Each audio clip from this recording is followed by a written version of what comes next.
Justiça pela orelha!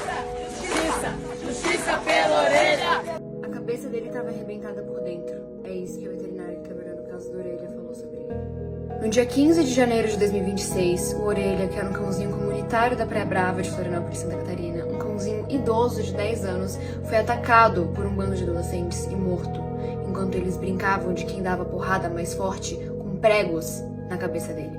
Depois de ser agredido na praia a pauladas por 4 adolescentes de classe alta em Florianópolis. E o nome de cada um deles. Eu não posso colocar a foto deles aqui porque eles são menores de idade, mas eu posso colocar um nome sim e deixar claro que eu nunca mais vou esquecer do rosto de cada um e eu nunca mais vou esquecer do nome de cada um. O que vocês puderem compartilhar sobre a Orelha, não precisa ser esse vídeo, mas o que vocês puderem compartilhar, compartilhem. Não deixem esse assunto morrer, vamos fazer isso chegar nas grandes mídias e vamos fazer com que a Orelha tenha justiça.